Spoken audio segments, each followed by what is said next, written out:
Revesti-vos, pois, como eleitos de Deus. Todas as Bíblias falam eleito aí? Tá. Então, revesti-vos, pois, como eleitos de Deus, santos e amados, de ternos afetos de misericórdia, de bondade, de humildade, de mansidão, de longanimidade, suportai-vos uns aos outros, perdoai-vos mutuamente, caso alguém tenha motivo de queixa contra outro. Assim como o Senhor vos perdoou, assim também perdoai vós. Acima de tudo isto, porém, esteja o amor, que é o vínculo da perfeição. Seja a paz de Cristo o árbitro de vosso coração, a qual também fostes chamados em um só corpo, e sede agradecidos. Habite ricamente em vós a palavra de Cristo, instruí-vos e aconselhai-vos mutuamente em toda a sabedoria, louvando a Deus com salmos e hinos e cânticos espirituais, com gratidão em vosso coração. E tudo o que fizerdes, seja em palavra, seja em ação, fazei-o em nome do Senhor Jesus, dando por ele graças a Deus Pai. Amém. Mas, gente, o que eu queria meditar com você aqui desses, sei lá, 6 versículos aí que a gente leu, tem a ver com algumas questões dos eleitos, né? Porque ele chega e fala assim, que é para a gente se comportar como eleitos de Deus. Como eleitos de Deus, ele vai dando uma série de características. Então, comportar-se como eleitos de Deus, primeiro nos leva a essa questão que me fez pensar muito hoje. Eu estava numa cerimônia de casamento e a gente está vendo assim, o outro lado da crise do Evangelho, né? Você tem a turma que está indo na igreja buscar ritos, né? A mente é macumbada, buscando ritos, buscando sinais, prodígios. Você tem aquela pessoa que crê em Deus, mas não está afim de nada com ninguém, né? A vida está chata, a igreja é uma falsidade, essas pessoas são todas horríveis, eu não quero nada com ninguém. E você tem também aquela turma que crê em Deus, quer alguma coisa com alguém, mas acaba se prendendo a conceitos. E aí, uma turminha dessa veio hoje lá, chegou à mesa onde eu estava almoçando, para falar de calvinismo, de arminianismo, de não sei o que, e aí. Essa história da eleição, né? Tem uma turma que acredita que Deus elegeu quem vai ser salvo e quem não vai ser. Tem uma turma que acredita que todo mundo vai ser salvo. Tem outra turma que acredita que todo mundo já nasce salvo. E aí você vai vendo o que você vai fazendo com isso na vida. E a gente vai fazendo essas leituras a partir de palavrinhas como essa aqui, ó. Revesti-vos, pois, como eleitos de Deus. Aí o teólogo já olha para o eleitos de Deus e já cria toda uma teologia em cima disso. Primeiro que o cara pensa, eleito. Eleito é aquele cara que fez por onde, né? Deus olhou do céu assim, que menino bonitinho, olha como a voz dele é linda. Pessoa educada, menino esforçado. Aí Deus olhou, achou bonitinho e elegeu aquela pessoa. Alguém pensa assim, nossa, eu fui eleito porque eu tô com muito, né? Tô podendo. Deus olhou pra mim e gostou de mim, cara, que legal. Você viu, nem Deus soube rejeitar a gostosice do meu ser, o eleito.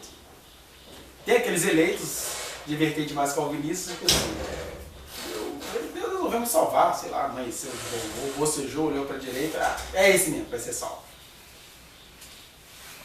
E tem aqueles que falam assim, não, eleito, como diz uma canção bonita que fez sucesso na nossa adolescência, que ela assim que, Senhor, eu quero ser teu filho amado, andar correto e ao teu lado, pretendendo te merecer. Eu assim, nossa, o cara vai chegar um dia que ele olhar assim, eu mereço Deus. Né? Então você tem essas várias vertentes sobre essa questão da eleição, mas o que eu queria dizer de maneira rápida, assim, fazer muitas análises teológicas sobre isso, é que nós somos eleitos por puro desígnio divino, mas a gente tem que parar aí. Deus nos chamou, Deus nos elegeu, e isso é uma coisa dele, não é uma coisa nossa. Não é uma coisa que eu vou ficar criando para dizer quem é eleito e quem não é. Até porque tudo que tem a ver com Deus Porque Deus é Deus, Ele não é a gente. Ele não tem a mesma mente que a nossa. Então, até quando algumas passagens da palavra falam de questões de eleito ou não eleito, isso é apenas a maneira como as coisas chegam até nós. Porque, na verdade, Deus é que sabe o que Ele está fazendo. Não adianta nem fazer análise sobre a soberania de Deus. Ah, Deus não sabe tudo. Deus sabe tudo. Agora, eu que não sei de tudo, vou ficar definindo o que é saber tudo? Né? Eu vou dizer, Deus sabe. Então, se Deus sabe tudo, Deus sabia que o homem ia pecar. Eu não sei de nada dessas coisas, eu não sei. Aí alguém pode pensar assim, mas é que não quer pensar. Não preciso pensar nisso. Por um simples fato, eu não sou Deus. Não sou secretário da Santíssima Trindade. Não posso trazer para você satisfações sobre a soberania e a sabedoria de Deus. Eu sei de mim, que Deus, a sua soberania, resolveu me salvar. E isso não tem nada a ver comigo, tem a ver com Ele. Né? Então essa questão de você se perceber eleito, não é para você achar que você é gostoso demais e Deus olhou para você. Deveria te fazer mais humilde, né? Deus quis me eleger. Agora, o que eu faço com isso? E respostas que eu dou a Deus acerca disso? Eu estava até brincando com a senhora essa semana, brincando assim, de brincadeira, bem sério. Estou tomando antipatia desses eleitos, segundo as nossas teologias, né? E a pessoa, quanto mais se sente eleita, quanto mais se sente vocacionada, mais infeliz é nas suas atitudes, mais imbecil é. Quanto mais ouve a voz de Deus, mais parece um capeta. Quanto mais tem certeza da bondade de Deus, mais sem vergonha vai ficando. Ou então, quanto mais tem certeza da vontade de Deus, tem certeza da bondade de Deus, mais começa a questionar a ação de Deus na vida dos outros. A ponto de uma hora Jesus ter que chegar para Pedro e falar assim, que o Pedro diz, e aí, ele vai morrer, ele vai viver, ele não vai ver a morte? Aí a resposta de Jesus a Pedro, Pedro, se o João vai ver ou não vai ver a morte, o que isso te interessa? O que você tem com isso? Né? Apacenta os meus cordeirinhos. Mas aí, como a mente humana não fica satisfeita, criou-se um mito, é o próprio João que conta isso no livro dele, né? Criou-se o mito de que o João não veria a morte. E aí Jesus apenas disse, não, se eu quero que ele permaneça até que eu venha, o que você tem com isso? Na verdade, João nem permaneceu, né? Até que ele viesse. Jesus deixou a reticência para poder mexer com esse negócio que tem na gente. De ficar fiscalizando Deus na vida do outro. Seja no sentido de reclamar com Deus sobre a vida do outro, seja no sentido de zombar do outro em relação àquilo que eu acho que ele não recebeu. Né? E aí, sem essas discussões, sem ficar perguntando quem é eleito e quem não é, o versículo você se sente eleito? Você se sentiu alcançado por esse amor de Deus? Mesmo tendo plena consciência que isso não tem nada a ver com você, que isso tem a ver com a soberania dele, foi ele quem quis. Tem muita gente boa nesse mundo. E eu duvido muito que qualquer gente boa desse mundo não seja alvo da graça de Deus. Eles podem não ser de acordo com as nossas expectativas. Né? Mas para mim isso já é um problema resolvido. Eu já virei herético acerca disso. Eu estava falando com um grupinho dos Nicodemos que estavam lá na mesa. Olha, gente, destruição de Cananeu, destruição de soldado de Faraó, endurecimento de Faraó.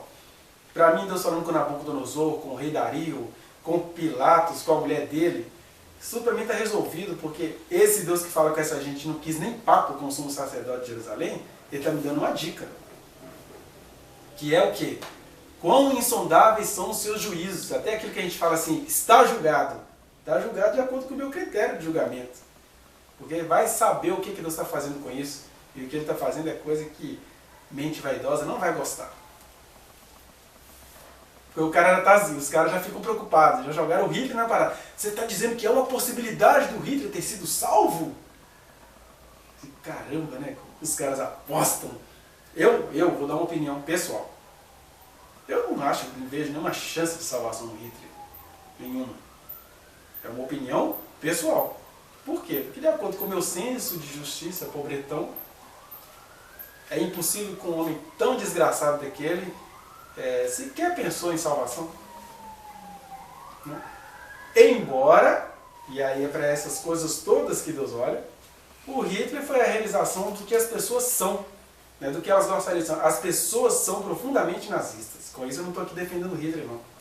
Estou dizendo que o Hitler que entrou para a história como nazista, que matou 6 milhões de judeus, homossexuais, loucos, mulheres, um monte de coisa, ele conseguiu realizar o desejo íntimo de muita gente. Por isso que ele é apaixonante até hoje. O pessoal vai ler lá o livro dele, Minha Luta, ficam apaixonados com ele. Porque tem um negócio maligno naquele cara que está em todos nós. Ele teve poder, teve loucura, teve coragem para botar aquilo para fora. Mas todo mundo vive isso. Basta você ver essas historinhas que a gente escuta de adoção de cachorro. Outro dia eu vi uma reportagem aí, que estavam pintando os cachorros para simular que eles são de uma raça. Aí quando as pessoas compravam um cachorro e via que eles eram cachorros pintados, as pessoas abandonam a cachorrada, jogam fora. Quer dizer, eles não compraram um cachorro, eles compraram uma raça. Né? É igual torcida, né? Você não torce pelo time no sentido assim, tem um ser humano ali que joga, tem uma história, não sei o quê. Você torce por uma marca. Né? Então, a gente tem isso um pouco mais, um pouco menos para algumas coisas, é do ser humano. Agora, quando a coisa vai, por exemplo, se o neném não nascer de olho azul, eu vou jogar ele fora, o Hitler foi a realização disso. Né? As pessoas não querem que os filhos delas nasçam com cabelo ruim, ainda chamam isso cabelo ruim. Né? Por que com cabelo é ruim? Porque dá mais trabalho de arrumar? Ele já tem que brincar com isso, com alguém, né? Quer dizer que só porque dá trabalho de arrumar é cabelo ruim. Né? Crespo tem que ser ruim. Aí as pessoas têm esses desejos secretos, né? E por trás das nossas arrumações, das nossas adaptações, tem um Hitlerzinho pulsando ali. Então os caras já jogaram assim, então você está falando que o Hitler pode ser salvo? Eu não sei. Mas também não posso deixar de confessar que o meu senso de justiça não vê salvação num cara desse. Né? Nem nele e nem em todo aquele que continua perseverando nos seus nazismos, né? Individuais. De querer eleger quem nasce e quem não nasce. Se não for dessa cor não serve. Então a gente é muito assim. E aí o texto chega e manda a gente largar essas teologias todas e apenas pensar, olha, é eleito você foi eleito pela graça de Deus? Então, revesti-vos como eleitos. E aí que a gente vem também numa outra questão. Porque revesti-vos. O texto está todo no coletivo, na segunda pessoa do plural. Né? Revesti-vos, instruí-vos, suportai-vos, o que mais? Aconselhai-vos, tudo que fizerdes. Aí a gente derruba, primeiro, de um lado, esse pessoal que está buscando a Deus por motivações religiosas, porque a religião é do ser humano. O ser humano é um ser religioso, ele vai buscar a Deus. Ele não vai buscar a Deus, ele vai buscar um caminho. Ele vai buscar uma estética. A gente vive falando dessas coisas aqui, né? Então, se ele querer ser ultra repetitivo, ele vai buscar um meio dele satisfazer uma coisa do ego dele.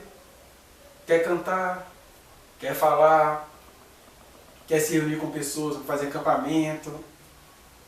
Né? Isso tudo parece com a graça de Deus, mas não é, só parece. Porque você está buscando um processo. Não está buscando se relacionar com Deus. Está buscando, assim, se relacionar consigo mesmo. E tem o pessoal individualista, isolacionista, né, que pensa, não, é eu e Deus e acabou, não tem nada com ninguém não, isso tudo é corrompido. Mas uma coisa primeiro sinal de um eleito é que ele inevitavelmente vai querer se encontrar com outros eleitos. Não para fazer uma torre de Babel dos eleitos, olha, nós somos eleitos, até porque eleito de verdade nem tem cara de eleito, né?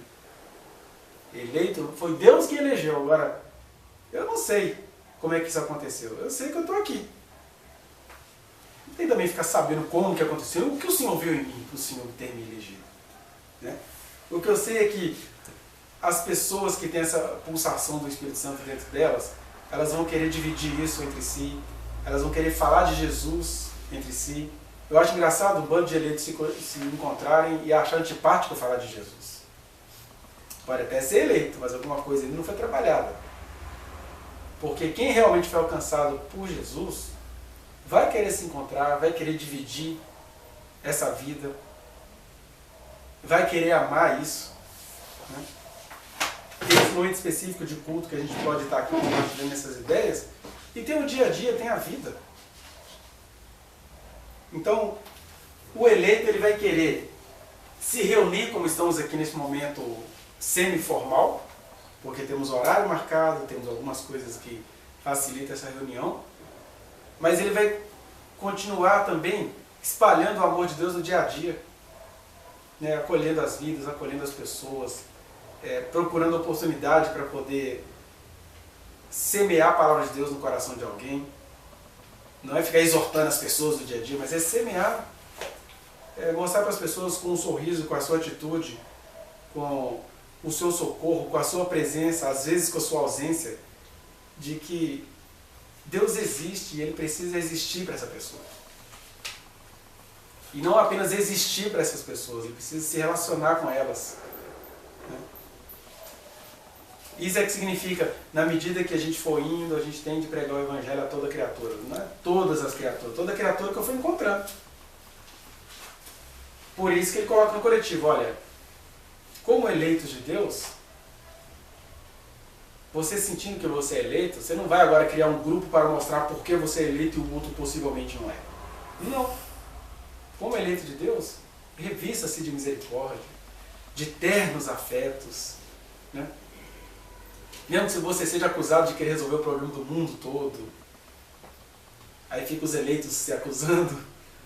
Mas a verdade, a palavra de Deus diz isso. E a gente vai ler porque não precisa de muito comentário, já está muito bem comentado pelo apóstolo. Revestimos, pois, como eleitos de Deus, santos e amados. Né? Porque o eleito, inevitavelmente, ele vai ser santo. Eu fui falar com os caras que estavam lá citando os nomes, né?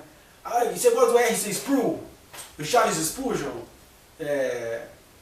A.W. Pink, A.W. Tozer, aí tem A.W. mais alguma coisa. E eu falei, olha, esses caras são legais. Tem aqui no Brasil o Paulo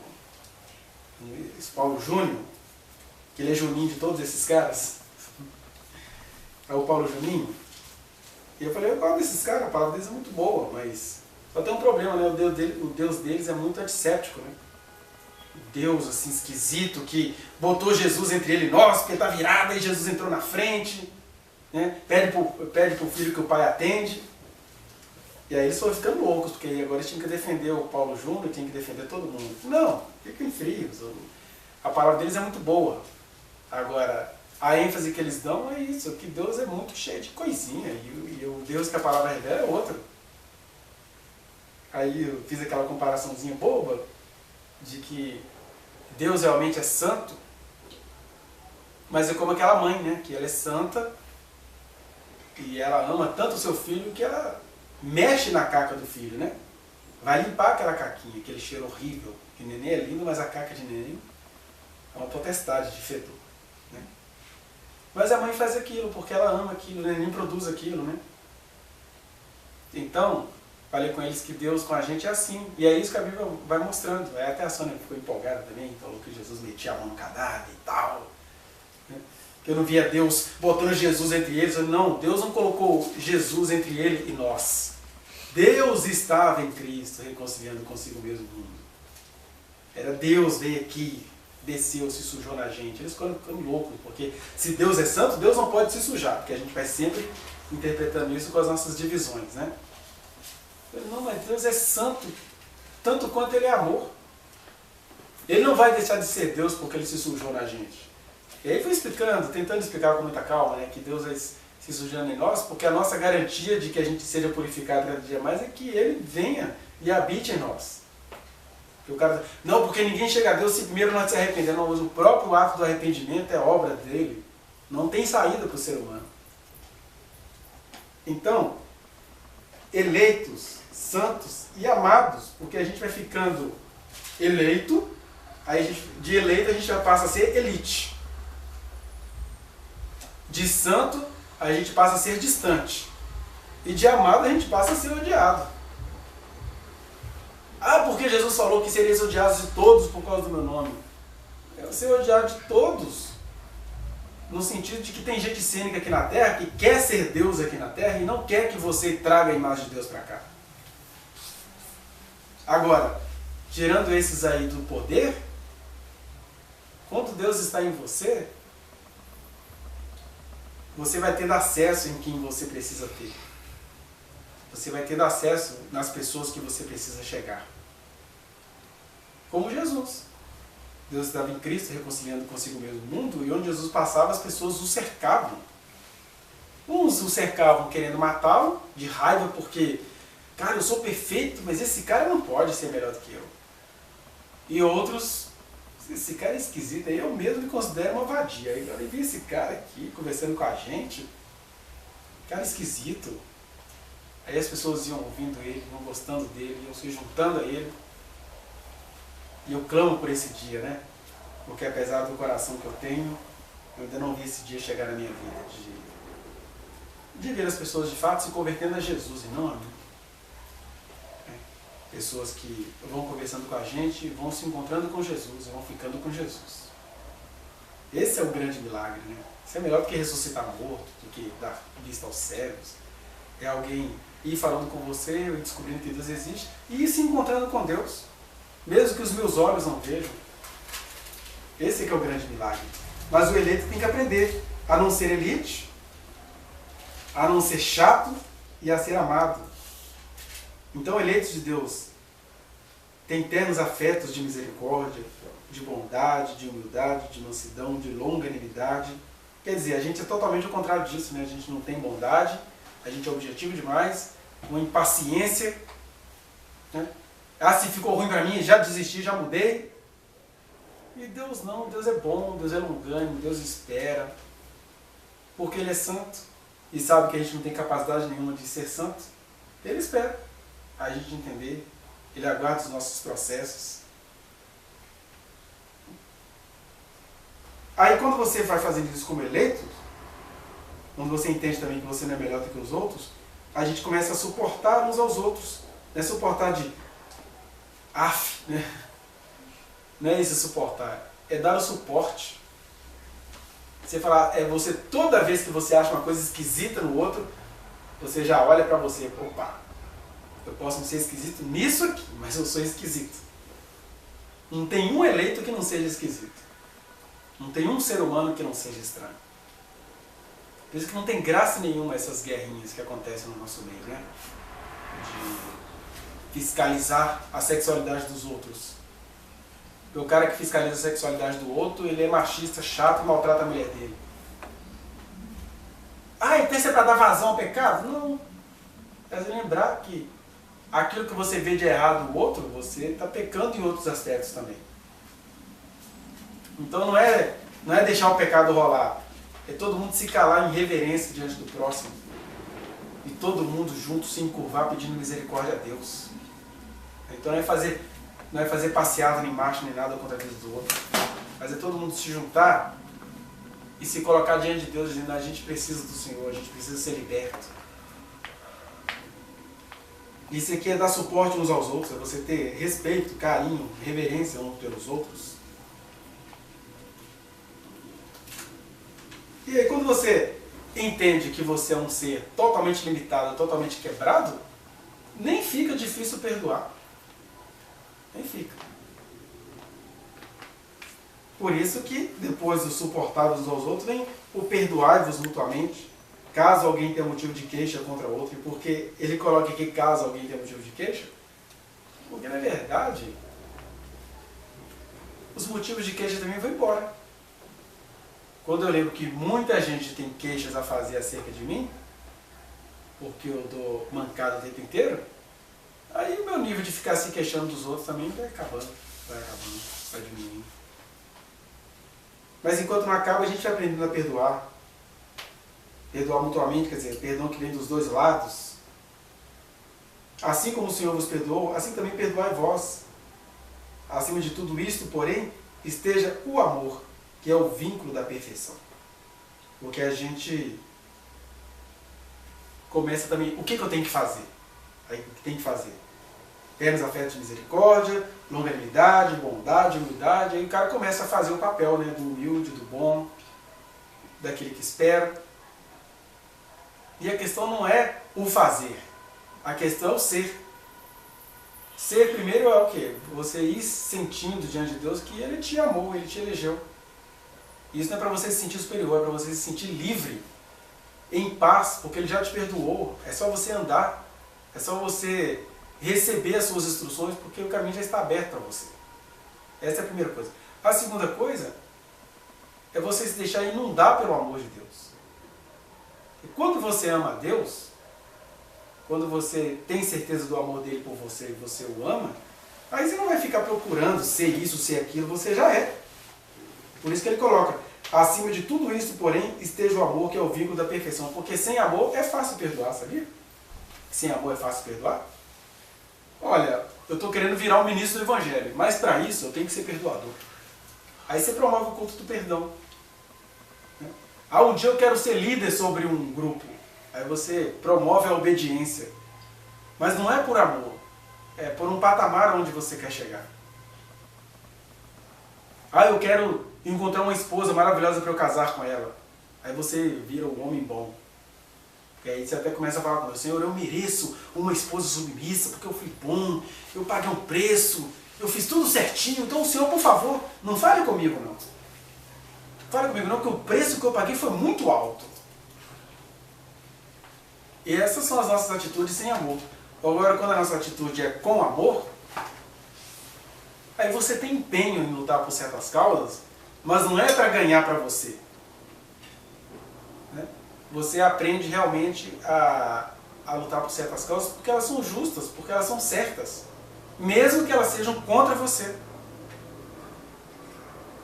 Então talvez a diferença das nossas atitudes com amor e sem amor é que atitudes com amor, elas não são feitas para nós, você não vai ganhar nada a priori com isso. Pelo contrário, você já está amando porque você já ganhou. Amar já é ganhar. Ser eleito já é ganhar. Fazer já é ganhar. Eu não estou fazendo para alcançar alguma coisa. Eu estou fazendo porque eu já alcancei, eu já fui alcançado por Ele. Né? Por isso que ele coloca aqui que acima de tudo isso esteja o amor, que é o vínculo da perfeição, que é aquilo que liga, que nos liga à perfeição, né? E aí não tem nada a ver com discursos corretos, com